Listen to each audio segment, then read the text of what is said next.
You're 6 away. Yeah. And then do we have to do a Montucky or what is a Montucky? Yeah, Montucky for the team. Why not? Shotgun a Montucky. It is kind of funny to think that like we started this as a Chianti tasting, and like we're finally getting back to Chianti. Yeah. So, which is actually the theme of this flight. So, I told you that time matters in Chianti, and history matters in Chianti, and what you're selling and what you're presenting in Chianti matters because of that history. And I think that's really important. We took huge deviations from that to explore other areas which are very important to the store, but they're also very important to Chianti. So now we're going to come back to Chianti, and we're going to think about Chianti as we see it today, and as producers are making it and doing it today. So what's coming to us today? Now, that is a fascinating subject for us to think about, because we left Chianti last in 1982 with Ceparello. So in 1982, things were very restrictive. Ceparello was a super Tuscan. It couldn't be called Chianti. We talked about that. But as we move forward, Chianti Classico becomes a region in and of itself in 1996. They would call that a DOCG, which means, I erased it, but it becomes an exclusive region, the heartland of Chianti. Now, the amazing thing to think about is in 1924, producers asked the Italian government, the consortium of the black chicken, this guy right here, asked the government to step in and designate a classical zone for Chianti, and it doesn't get finalized or recognized until 1996. So a very, very long time. In 98, in 2002, in 2004, and in 2006, there are changes to the laws of Chianti Classico that alter what it can be. So very much an involved, engaging, but ever-changing, even though it has this very, very long history of what Chianti Classico can be. Now, in 2008, maybe we get the standard of what Chianti Classico can be, which means that it should be at least 80% Sangiovese, but then we're still allowed 20% of other grape varieties, including all of the other French varieties. So that's 2008. Now, if you think about that, that's amazing because one of our famous Super Tuscans, Tignello, now qualifies for being a Chianti. Yeah.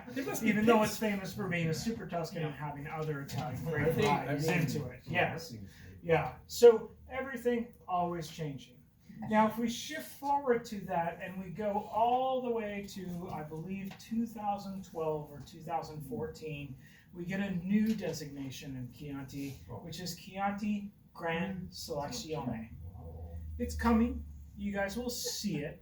I don't think you guys have felt an impact on the market in terms of people asking for it, but we're going to taste one. But Chianti Gran Selezione is the idea, maybe trumpeted by people in the past, but the idea that Chianti and Chianti Classico can be the best wines of their region. What does that mean? What was the region, or what was the Gran Selezione. what was the year that it was? 2014. 14. Yeah, so very, very recently. So if you think about that, the idea is that not Super Tuscans, not Italian wines blended with, or Tuscan wines blended with French varieties, but Chianti wines that are made with Sangiovese are the best wines of Chianti. How recent, though? 2014 to come to that conclusion, right? So a lot going on in Chianti to maneuver us there.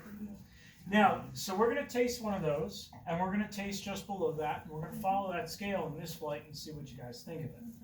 But another question, which is the unanswered question, which I think a good one, which is a very good one, is that Chianti Classico actually subdivides into different villages.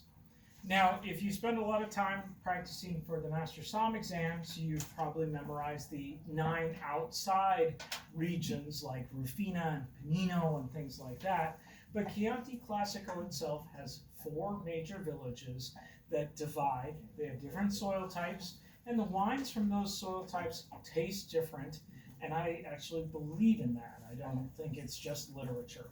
So this backflight is the exploration of Chianti in terms of villages like Pieve that are in Chianti, that I think represent Chianti but are not on labels, and then also the system of Chianti Classico, Chianti Classico Reserva, and Chianti Classico Gran Selezione.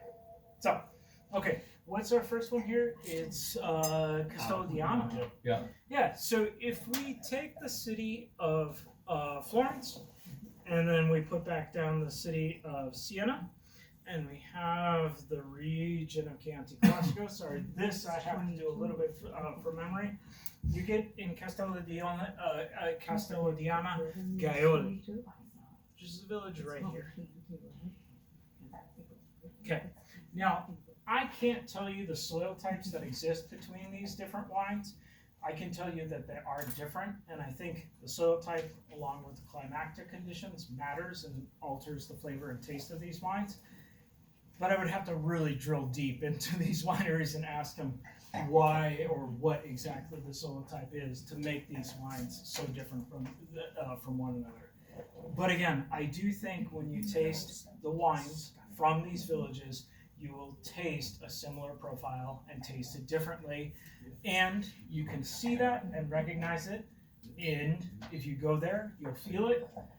And if you learn that and talk about that on the sales floor, you'll be recommending wines to people that are important in the ways that you're suggesting.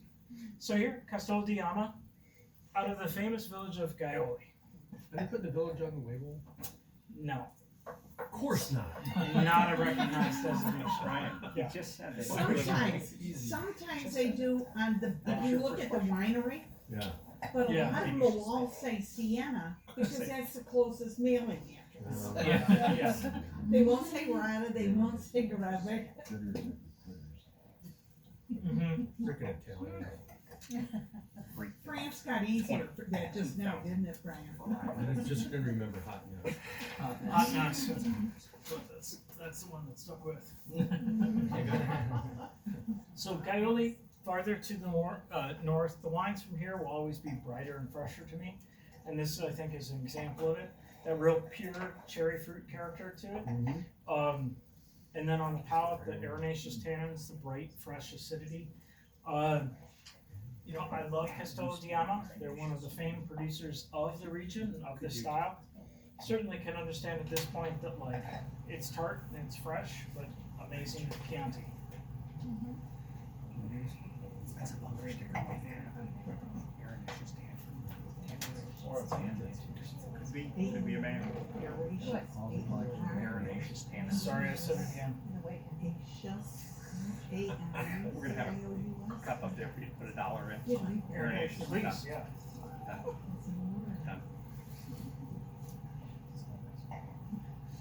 So, the next one is Castello di Rampolla.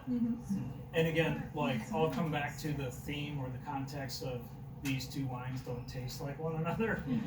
These two wines really don't taste like one another. So here, yeah, they don't look alike. This is great. Yeah. Yeah. Now, one thing I would point out is Castello di Rampolla is of an extremely higher price point than Ama, right? I think it's $20 more a bottle. 10. Yeah. So, yeah, I like that. After, you know, so why not? But they're also down in Greve. There's a sundial in Greve, which collects a lot of heat. They're right in the middle of it. This is 95% Sangiovese, 5% below. Does not taste like that to me. It happens to be one of my favorite Chianti Classicos, but to me it tastes like a whole lot of Merlot. That's more like but I don't care, because I love it anyway. like, just be drinking it. So in any case, again, I'll go back to what is the flavor of Chianti Classico. Certainly if you're opening up Fiasco bottles and you're drinking Chianti Classico for $6.99, which we sell here, I have no problem with that. That doesn't taste like this.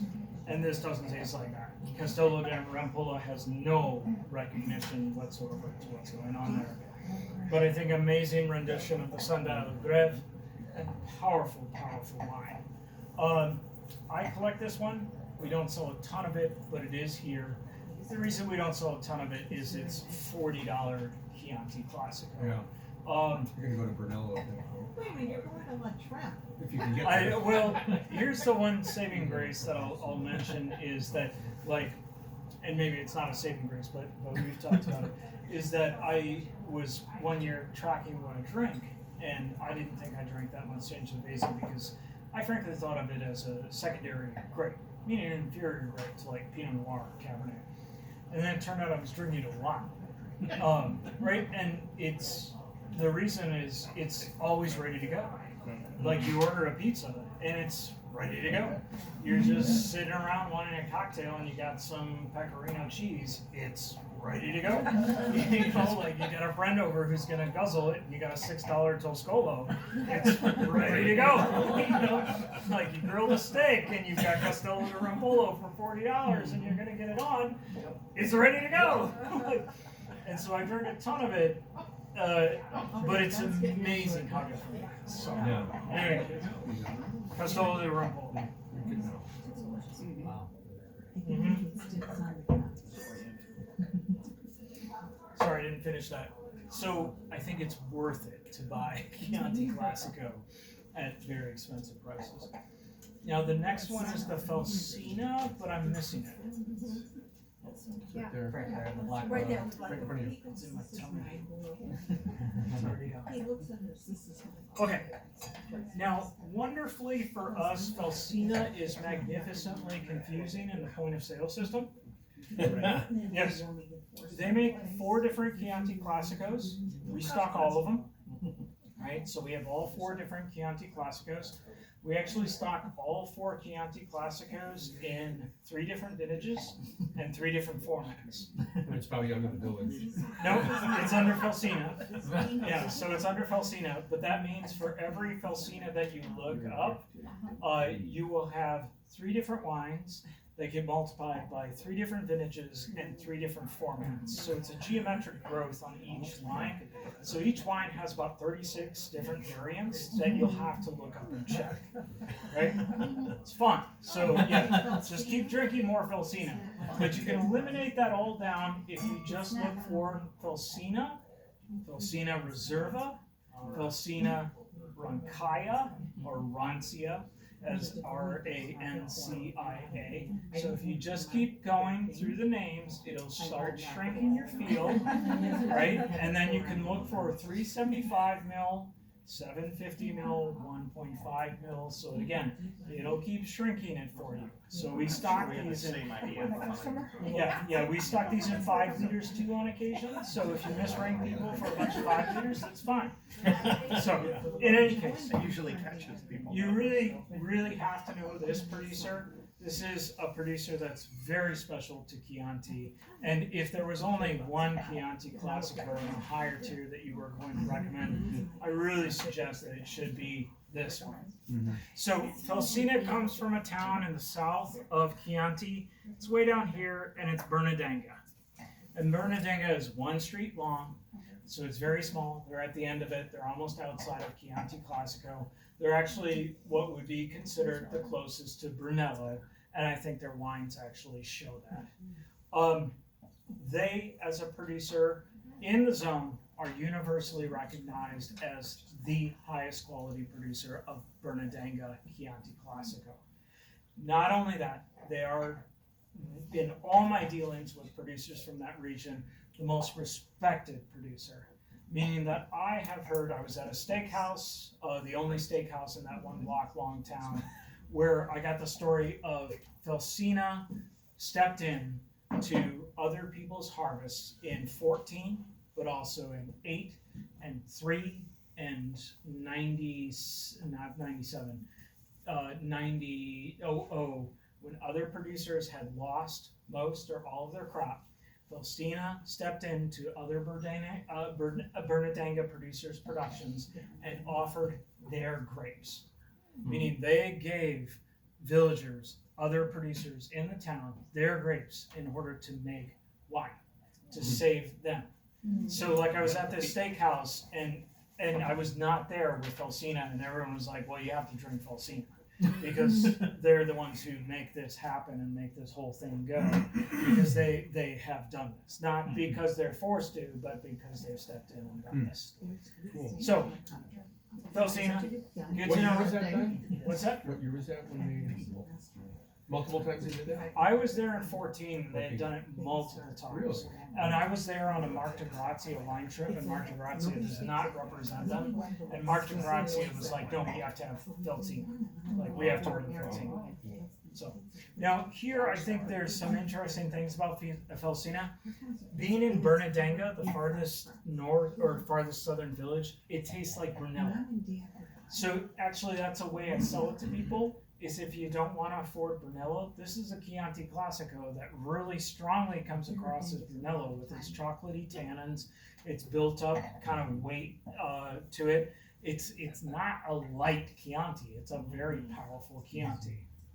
The other thing I wanted to do here is, this is our intro into Chianti Classico's legal designation system. We've waited a long time for it. When you teach this, well, you'll shorten it quite dramatically. We explored Chianti in the first flight. We then ventured into Chianti Classico and explored that. We now have villages of Chianti, which are not on the labels, but Reserva is on the labels. So this is the Reserva, means it's held longer. It's supposed to be of higher quality. Post 1996, this was supposed to be kind of the grand re-entrance of Chianti and what Chianti was all about. Reserva.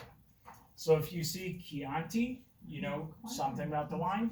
If you see Chianti Classico, you know it's a tighter designation.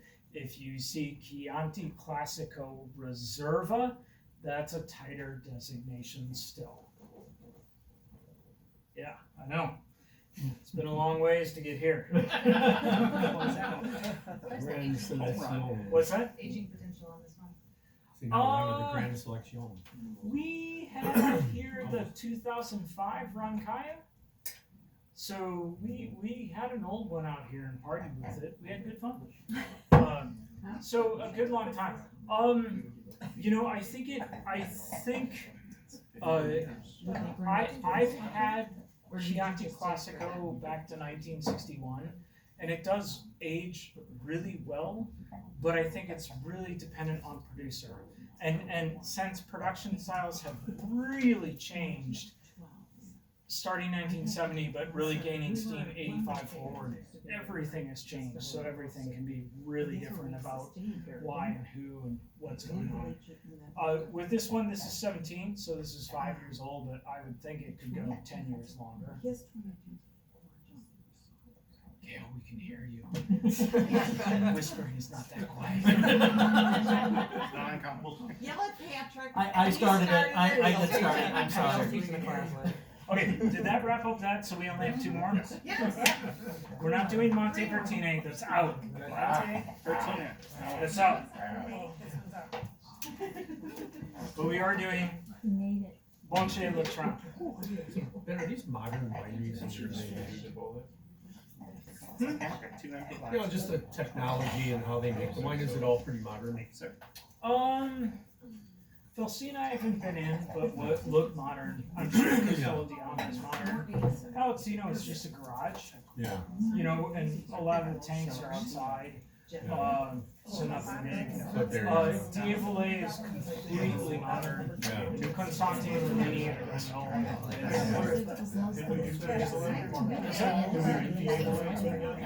No. Do you want, we should do that? Oh, yes. Before Diavolet.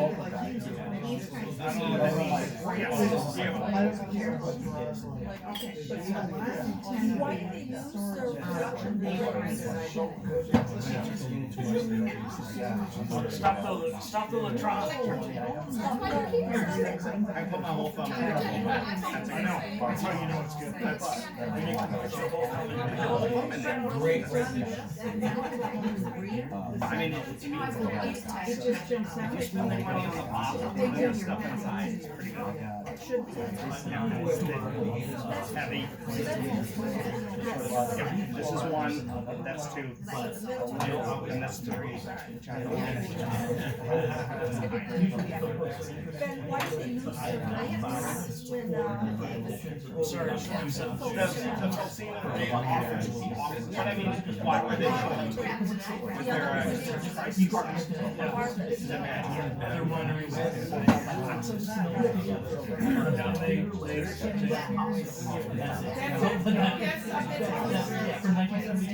Yeah, and I get that again and again, and totally like, not really solicited, just totally like, oh, no. taking that? Yeah, I would've lost it all.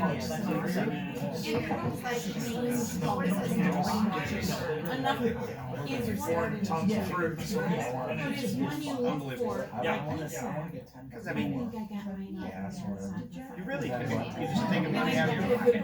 Yeah, I mean, it's all. I don't like to make Yeah. $2 million this year, I'll make one. Yeah.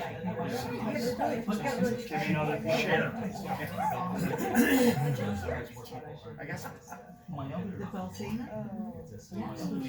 I mean, if it's for the good of the community and they will all be back the next year and they all sell wine that helps, you know, rising tide lifts all those. You never met him.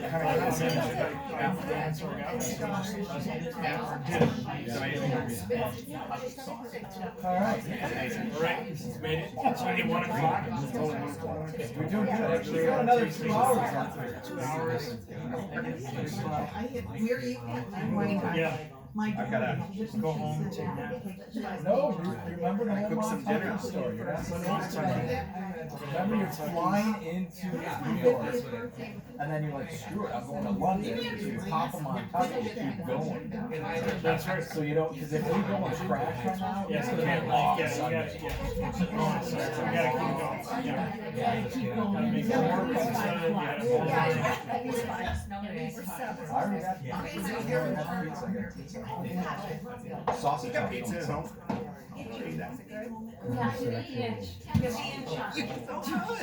You're so good. Get out. Get out.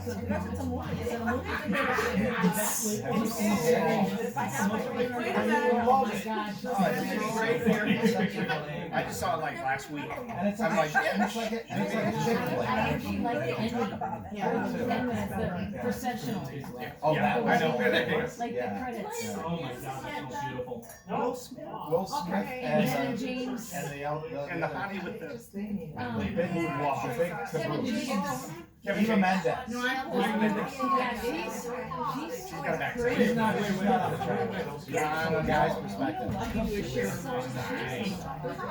think so. She's not. I said back up. No, she's not. She's got. No, this is. Not in a bad way.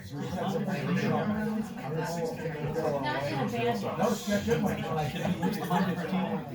We did. No Montana. Oh, it's okay. Not poor.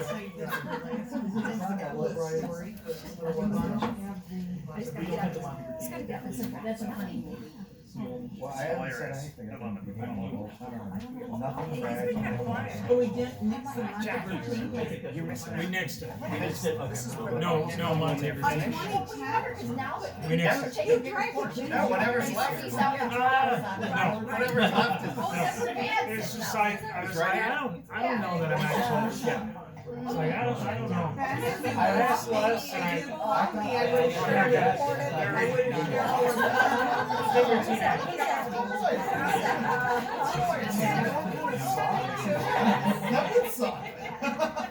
He doesn't have somebody sitting there.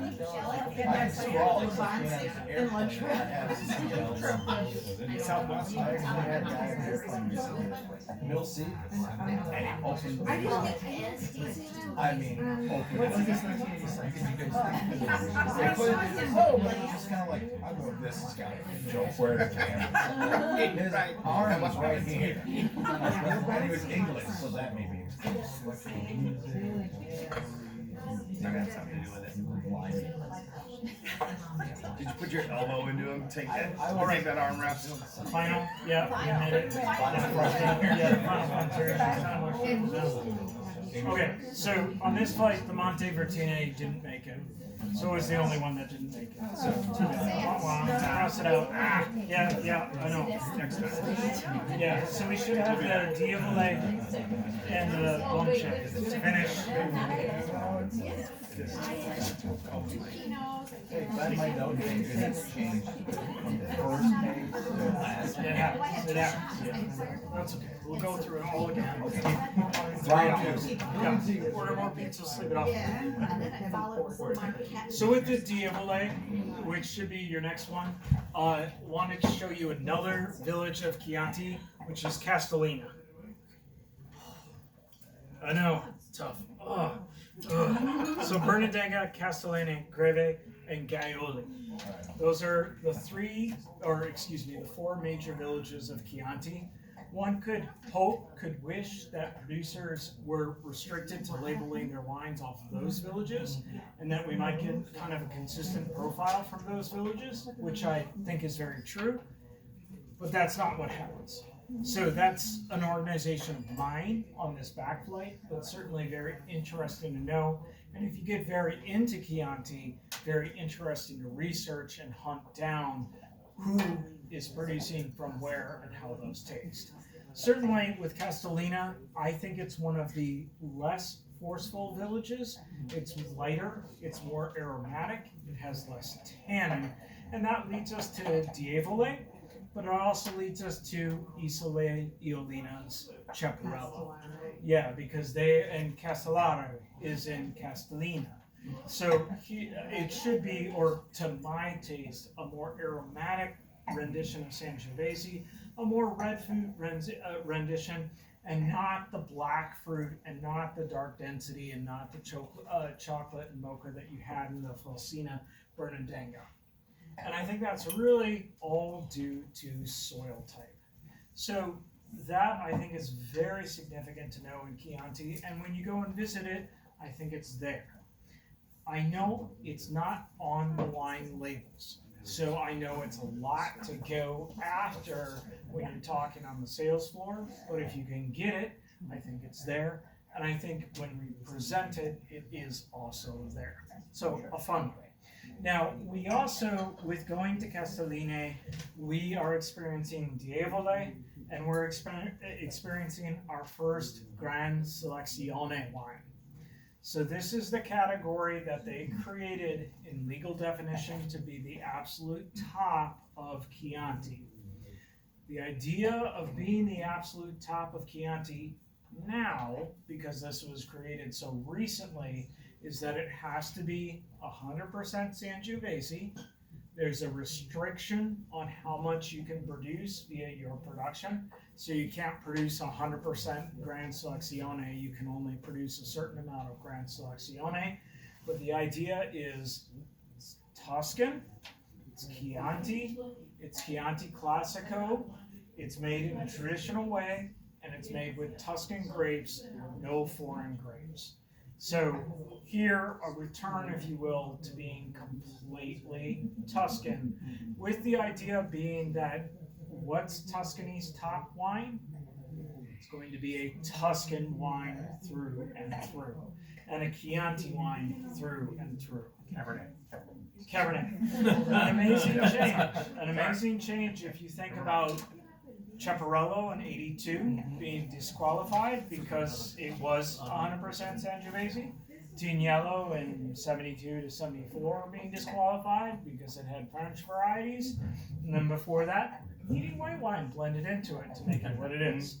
So only recently, Gran Selezione. Now, I think you guys have to taste. You have to know, you have to feel. Producers, I think, were wishy-washy on the subject, but started making it.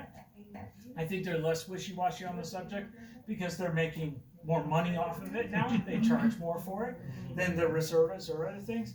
But I think for you guys, something to know, but also something that is coming that you'll see more and more of.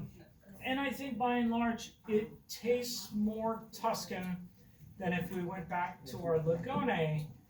But that doesn't mean our Lagone was anything bad. It just means that this tastes more Tuscan. Okay, our final wine is one from my cellar, but that we have on occasion and we have right now. It's Latran. The producer, it's a very confusing wine. The producer is Le Banche. The wine is Latran or Le Treme.